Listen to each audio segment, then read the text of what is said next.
Well, hi everyone, and welcome to the Shamrock Quilt Studio. Today we've got a reveal for you on a project we've been working on for a little while for the upcoming holidays.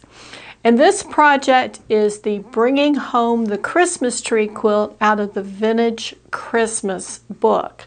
So if you've been following along, I'm happy to reveal the project finished today. And if you haven't seen the videos on this project, be sure to go back to the playlist and you can see everything there in case you're interested in making this project for yourself.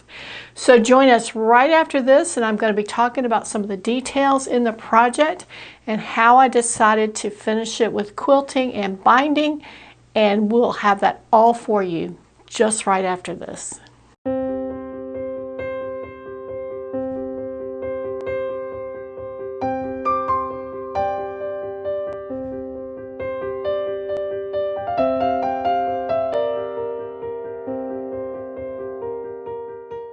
Hi, I've decided to start on the backing of the quilt today to show you a little bit about how I finished this quilt off. It was a hard choice for me to decide how to quilt this project because hand quilting is really my favorite, but it is time consuming and it takes a lot of time and effort to get that done. And sometimes I think that when I'm hand quilting something, I have to go into a little more detail in my quilting to make it worth what I want it to look like. That's kind of a weird way to say that, but not worth like in dollar worth, but in quality and devotion of the time and effort to do it. That's kind of my feeling about that.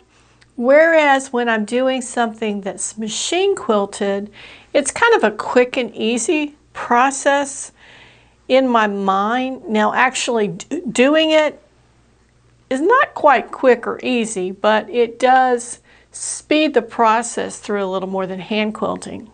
So on this particular quilt, I decided to back it with the same fabric that we used as the background in the top. And this is something I don't think I've ever done before, because usually I think of the back as a way to either add more design to a quilt or as the spot that I'm going to just put in what I have or something plain as the backing. But this one, I really like this fabric so much, I decided to do it for both. And it was something that I could acquire on sale at a discounted price. So that was my deciding factor really on that. And I did bind it in the same fabric. So it's seamless here with the backing, the binding, and the background, all the same thing. In fact, you probably, from a distance, it all blends together. But I did decide to machine quilt this. And what I did was I just did an echo stitch around the outside of the cars and then on the inside of the windows for the cars. And then I did a stitch about a ½ inch from the edge of the border, and then another stitch, I think that's about 1.5 1.25 inches in, which makes it about halfway across that border, and the border is consistent all the way around the quilt. That I did exactly the way the pattern told us to do. This particular quilt project is pretty much, as they say, by the book. I just swapped up my colors a bit, and that way I could kind of make it my own, but generally speaking, it's pretty much done as it's written in the book. Okay, let's talk a little bit about the quilting. And you can kind of see that, I hope, a bit from the back. I'm not really sure how much of this shows up. But you can see here, I hope, the quilting, this echoing the shape of the car. And here's one here and here's one here. Now, the only other thing that I quilted on these was the block that had the 3 trees. And let's see if we can get one of those so we can show you. It's going to be a little more difficult, I think. But that's one of those blocks right there. And I'll tell you right off the bat, the markings from the disappearing pin are still on here. So if you see that, not to worry. I just haven't sprayed it yet to take it off because I was really excited about getting this video out so you could see how it finished up. And if you're interested in it, now you still have plenty of time to do one for yourself. But on this block for the trees, what I did was I came in and quilted about about a half an inch outside the actual block itself. And I just incorporated this line that I already had on the edge and then just sewed 3 more sides. So I've got that block. And then I sewed little pyramids. So I started up here at the top. Let's see if, make sure you have that. And I drew 2 lines out about 1/4 of an inch off of this little triangle right here, all the way to the stitching around the block. And then I came back to the same point and drew a triangle this way down to the stitching at the bottom. That was really all the quilting I did in here. I considered quilting as an echo around the trees, but what's going to happen is that's going to be so much stitching in that block that it's going to be comparatively more stitching in that block than the car block. And then what do? Go back to the car block and add more. It just kind of got to a point where I thought it was enough. It was all we really needed. Now, as always with a quilt, if you're keeping that quilt and you decide 2 months from now, 3 months from now, it needs more quilting, you can always go back and add it in. I do find it's easier to add it if it has not been washed or dried. So you may want to live with it a little while and decide if it needs more before you wash it. Now, if you're giving it away as a gift, a lot of folks do choose to wash that quilt before they gift it just to make sure nothing happens. But for me, this is one we're going to keep and enjoy, so I would have the opportunity to go back later. Now, I will come in and spray these lines so they do disappear. Now, what that has left me with is fairly large areas where there is no quilting. For example, in this block, and this hasn't even been rolled to get the lint off of it yet. I just couldn't wait.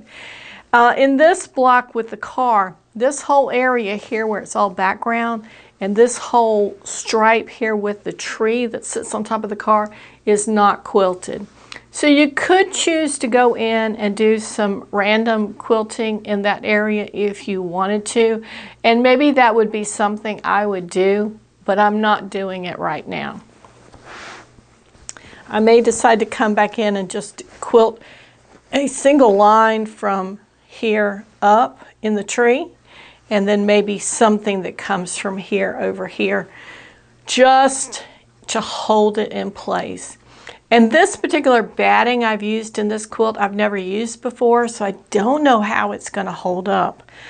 But I think it's going to be fine. I don't think that it's, especially money-wise, it was a little bit cheaper than what I usually use, but it wasn't so much cheaper that I fear for the quality of it. That might be a good way to do it. So you've seen all the techniques about how I quilted. Let's talk just a little bit about the binding before we see the whole thing. Now on this quilt, I did a French fold binding. I did want the batting, the filling in that binding to be pretty full.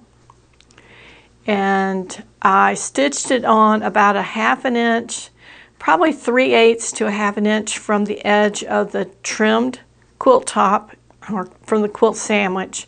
Sewed it on by machine on the front side, and then flipped it over to the back and sewed it on. Now it ended up being just a little bit wider in the back, and I want to say maybe 1/8 of an inch wider on the back than the front. And I just used that stitch line from sewing it on the front as my guide when I hand stitched it over to the back. I really prefer that technique.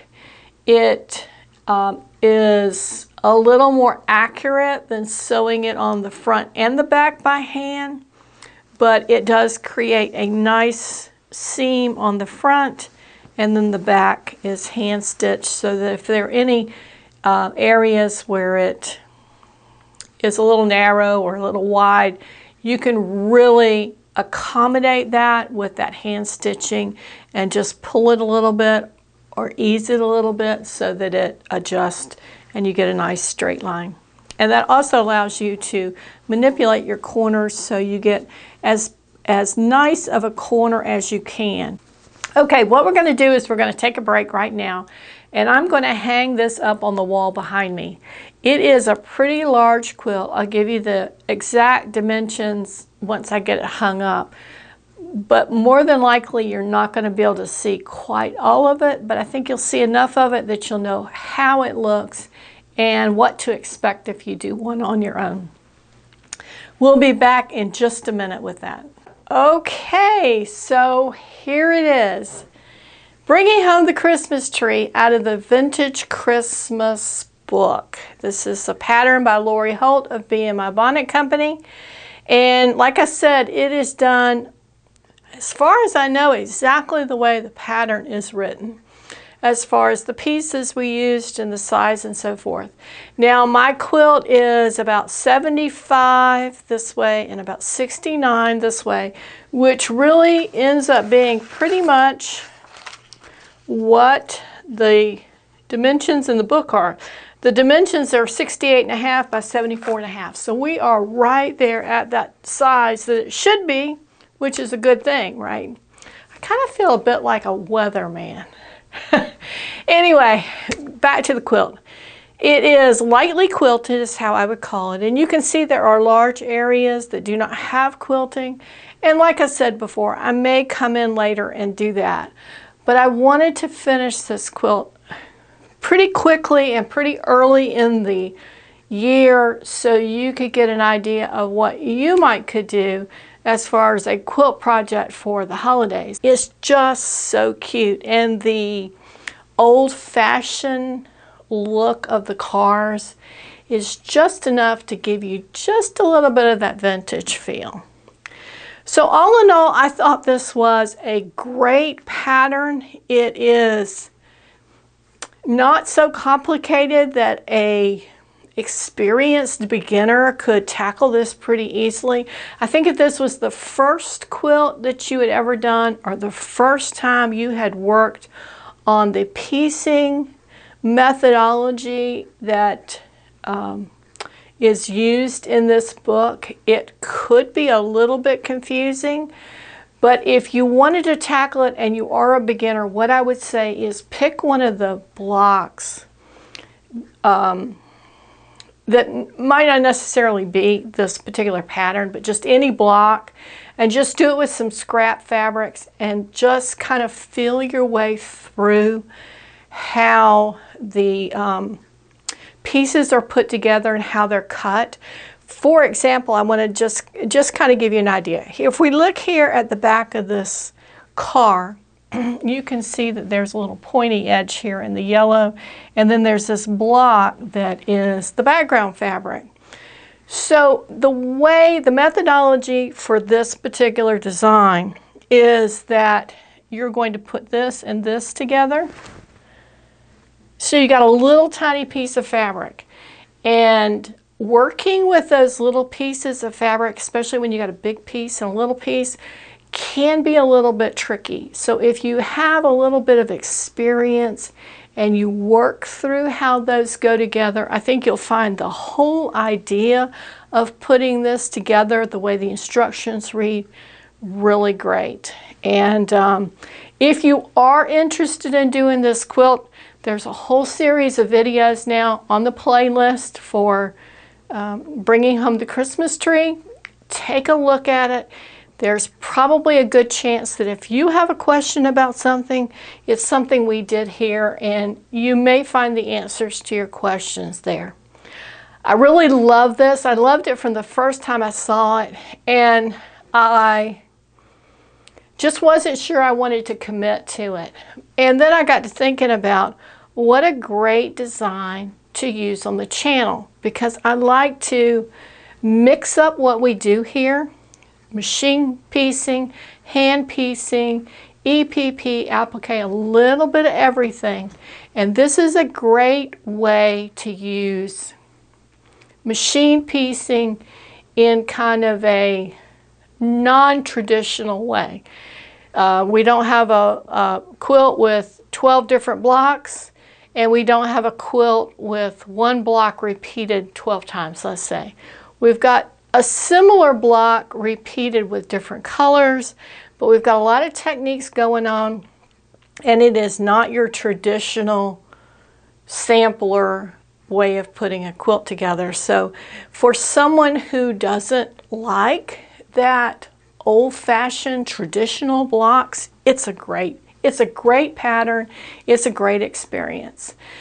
So I think I'm going to wrap it up here with this quilt. Like I said, if you have any questions about it or you want to see how we did it, go back and look at the playlist. That would be a great place to start. And if I choose to do any more quilting, I may come in later with a little supplemental video. Sometimes we do those on Fridays to just give you information about something like that in case you're contemplating adding quilting to a quilt later on. And you could do that machine or hand quilting. So just something to think about. Okay, again, this is Bringing Home the Christmas Tree. It is this quilt from the Vintage Christmas book by Lori Holt via My Bonnet Company. If you are interested in doing this, check out the book. You'll find the pattern there. If you like this video and the content we provided, give us a thumbs up. Be sure to subscribe to the channel, and we'll see you next week at the Shamrock Quilt Studio. Bye.